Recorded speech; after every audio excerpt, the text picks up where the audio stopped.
car has been recalled. I have a 2018 Tesla Model 3 rear-wheel drive, and today the National Highway Traffic Safety Administration, NHTSA, put out a recall on 2 million of these cars. They say it's for the autopilot controls, little motorcycle going by. Autopilot controls insufficient to prevent misuse. So basically, it's something to do with autopilot function. So every Tesla comes with autopilot now. Mine actually has FSD. I'm probably going to have to. I'm going to try out autopilot to see what's going on, if it's still exhibits the behavior that NHTSA is recalling here, or if it's. I don't believe I've gotten an update. I have gotten no indication of an update in my Tesla app, which usually is something that happens when you get an update. So I guess I'm going to be driving a recalled system. So it says, NHTSA says, in certain circumstances, when Autosteer is engaged and the driver does not maintain responsibility for vehicle operation and is unprepared to intervene as necessary, or fails to recognize when Autosteer is canceled or not engaged, there may be an increased risk of a crash. So, okay, some of that I can understand. Like when you're driving on autopilot for a while, you might not notice if it got disengaged. Maybe your foot brushed the brake, or you pulled a little too hard on the steering wheel and it disengaged the system. There is a possibility that you may not have noticed. Maybe your stereo was up loud or whatever. So that, that's it's happened to me, so I know this is a thing that actually happens. And there's little blue steering wheel on the screen. It's for FSD. I got to check how it works again for autopilot. It's been a long time since I've driven just with autopilot. But that's how I generally tell if who's in control of the wheel. If the Autosteer wheel is blue, then the car has it. If it's grayed out, then I'm supposed to be, I'm responsible. Well, I'm responsible for what it does all the time. But the Autosteer function is what the car does. Right. So there's going to be some sort of recall. I guess it's going to be an over-the-air update. I won't have to take the car in anywhere, of course. Let's see. Summary. Tesla is recalling 2012 to 2023 Model S. Well, this is for all the Teslas, basically. Right. Because they all have autopilot, basically. 2012 to 23 Model S, 2016 to 2023 Model X, 2017 to 23 Model 3, and 2022 Model 2023 Model Y. Vehicles all equipped with versions of Autosteer leading up to the versions that contains a recall remedy. In certain circumstances, when Autosteer is engaged, the prominence and scope of the feature's controls may not be sufficient to prevent driver misuse of the Level 2 Advanced Driver Assistance feature. So remedy, Tesla will release an over-the-air update free of charge. Owner notifications letters are expected to be mailed February 10th, 2024. So I'm not sure when the actual update is going to happen, but yeah, so I don't know. So to help prevent crashes and stuff with autopilot engaged, the car is supposed to monitor the driver. There's a little camera up in there, and it's supposed to check to see if the driver's eyes are on the road ahead and not looking off the side.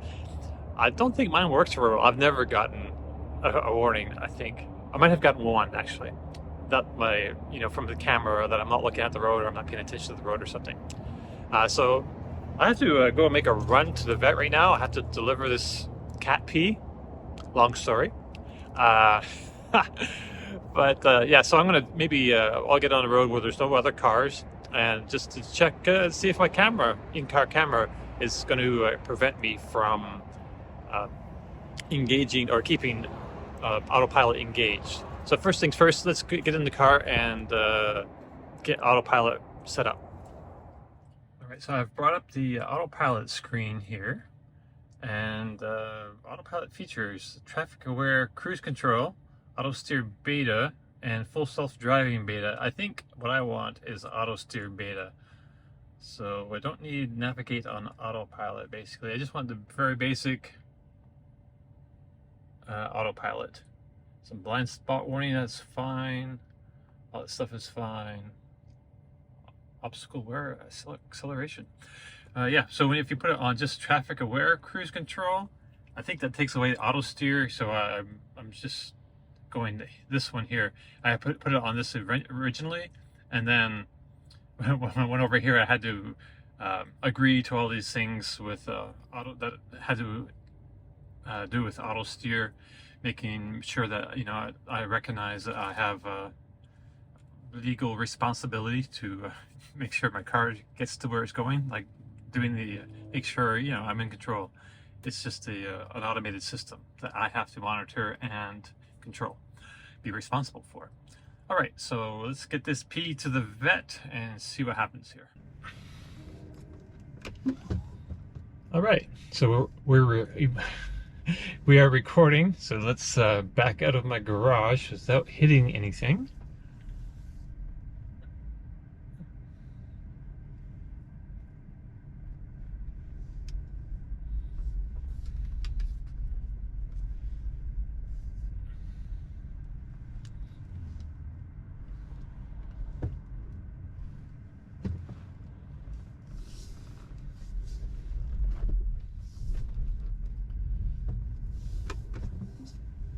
Alrighty, and let's go. Okay, so it's single click. No, that just gives me cruise control. I'm still doing all the steering. So double click on the stalk here. Yes, brings up my blue steering wheel on the screen, and it is definitely steering itself. Now, as you can see, we're coming up on a super sharp turn. It says 15 miles an hour, and it's going to do it. Imagine it's slowing down. I have my foot covering the brake in case it doesn't. Ooh, it didn't. It did not do that. I had to hit the brake in order to keep myself from hitting the curb, which is awesome. So, don't put your faith blindly in autopilot, because it's not as good as people. I don't care what they say. Some people say it's better than people. I mean, it's not better than a person who's paying attention. It might be better than the person who's not paying attention, but that's a low bar. Right. So I guess what I want to test is see if my camera, which I can see up there just above the rear view mirror, if that's actually working with the safety systems. All right, so let me go here. Oh, bus slowing down. I don't need to stop for them. Okay.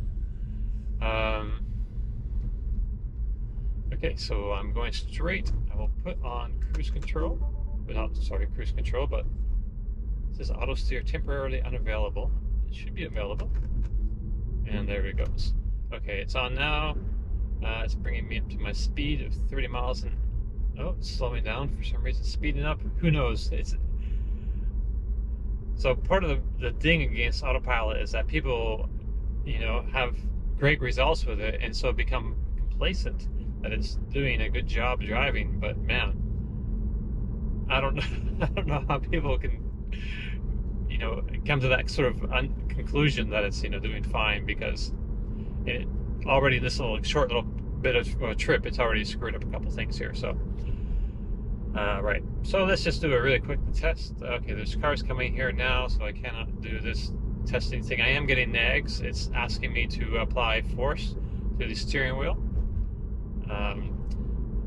Right, so I'm going to disengage for a moment. I'm going to turn left up here. So I've disengaged just now.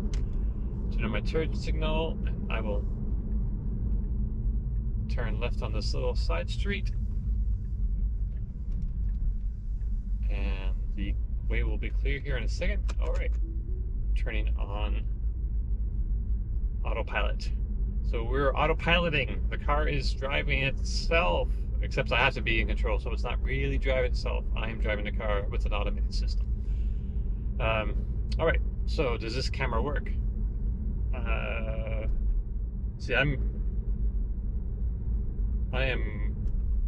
it cannot see my eyes.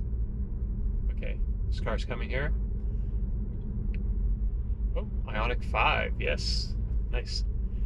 So the car, couldn't see my eyes. So apply slight turning force to the wheel, which I've done.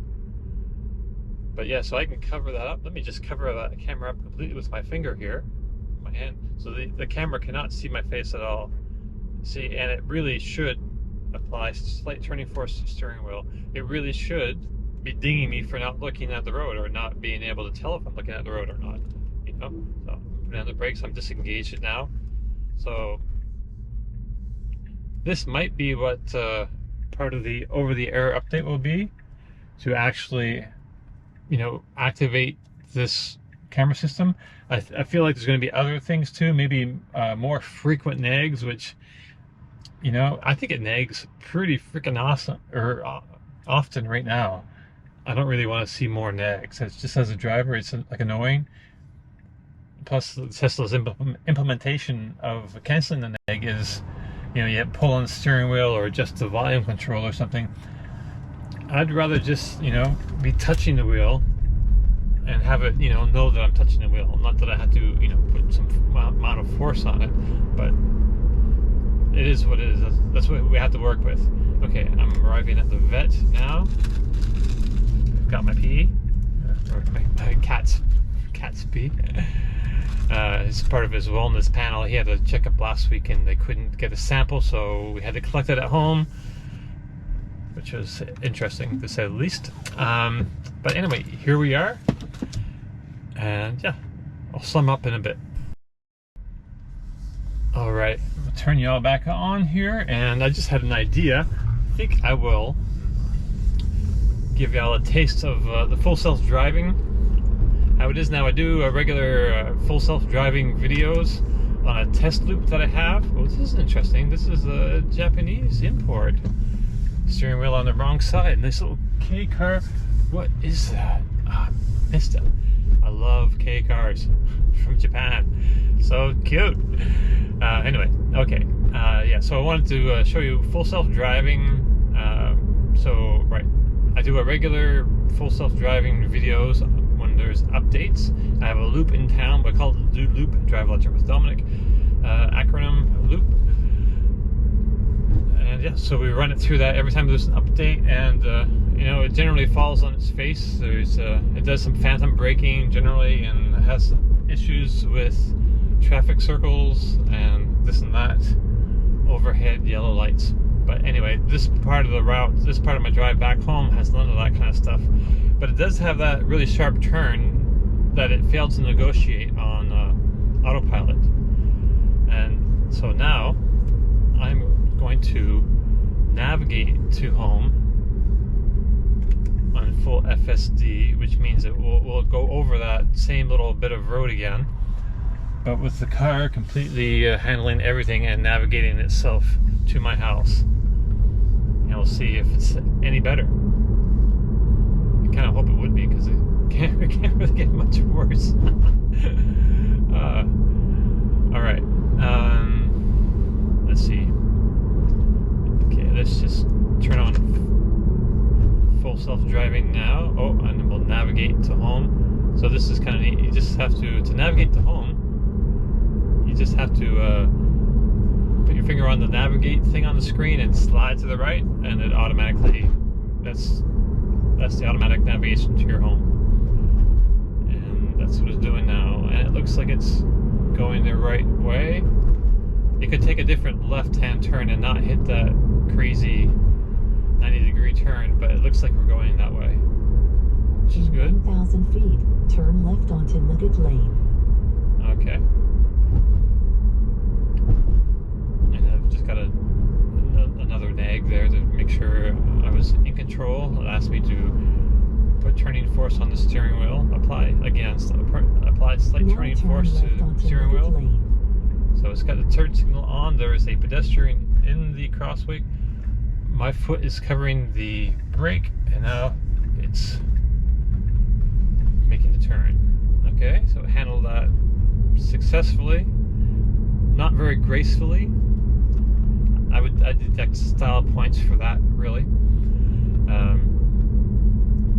It's hard to explain why unless you're in the car. You can see the little extra jog of the wheel when it saw another car coming towards us that wasn't really impacting us at all.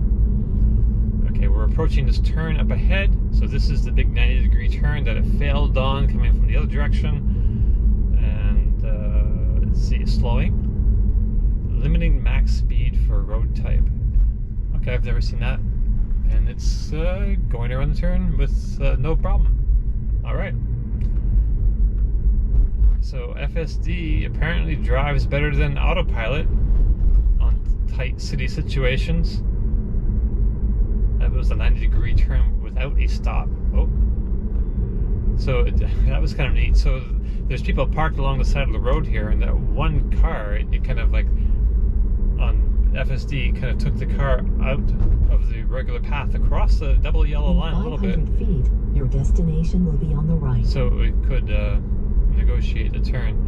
And I'm just coming up to my place now, so I'll let y'all go and we'll sum up in a second Now here. your destination is on the right. All right, we're safely back at the house. Cat pee delivered. Yeah, so Autopilot recall. So apparently the big deal is, really more to do with driver behavior rather than the actual system, the capabilities of the system itself. It does, a pretty decent job of, steering and, cruise control is something we've had for quite a while. It does that fine. Yeah, I'm not really sure what the answer is to driver behavior, except, have better camera monitoring of the eyes, or some monitoring. I know more recent vehicles have cameras that actually do that, but I don't know if they all do. I haven't really tested them myself, so I don't really know how effective they are, really, personally. So I'd like to try that out. But yeah, in my car, it definitely needs some fixing. And I really hope they just don't jack up the number of nags, because it's already, it's already a thing. It's already super annoying already. In other cars, you don't really get that. Other cars have, Autosteer and mixed with cruise control, but generally only on pre-mapped highways.